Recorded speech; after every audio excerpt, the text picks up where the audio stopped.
Duhet të them një rast i cili nuk më shitet nga mendja dhe vazhdoj sot e kësaj dite mbaj kontakte, do ju përmend dy raste për të kuptuar problematikat që mbar në vetvete kjo lloj patologjie. Është një rast i një fëmije 3 vjeçare, i cili na ka ardhur me një tortikolis të shprehur dhe me një skolioz të dyfisht shumë të madhe që në moshën 3 vjeçare.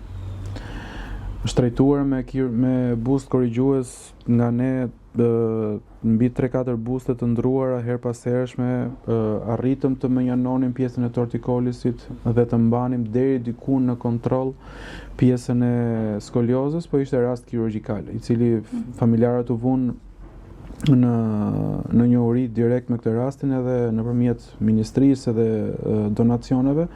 Sot vajza është 16-17 vjeç dhe ka kryer më shumë se 5 operacione. Nga ana estetike, as ajo vetë nuk është e kënaqur, as prindrit, por që le të themi që është midis nesh. Patjetër, është gjë më kryesore që është midis nesh, me shumë mundësi mund të rrezikojë edhe në një operacion tjetër. Para pak kohësh ka kryer operacionin e fundit dhe unë ende nuk e kam parë se si është, por që është një rast i cili një rast më të vështira që ne kemi trajtuar, që ka kapur edhe pjesën e qafës edhe të dyja kurbaturat ishin goxha të larta në grad. Dhe një rast tjetër për marrjen e vendimit të vendosjes së bustit, ku unë gjatë gjithë kohës i them prindërve, jeni ju të cilët do merrni vendimin në bashkëbisedim me fëmijën, dhe kjo gjë ju takon juve ta bëni në kushte sa më private dhe të dilni në një konkluzion. Por kuptojeni që koha është faktori kryesor cilën ne duhet të kemi parasysh. Nëse duhet vendosur tani, nëse nuk vendoset tani, kemi mundësi që skolioza të rritet dhe kalon në fazë kirurgjikale. Është një rast i cili po trajtohesh më së miri, patëm rezultate me bustin e parë.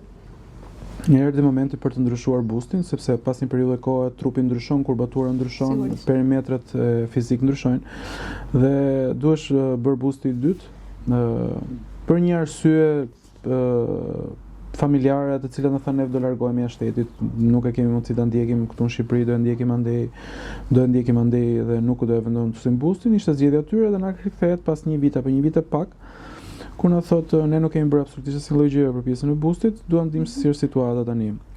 Skolioza ishte rritur dhe kishte kaluar pjekurinë kockore.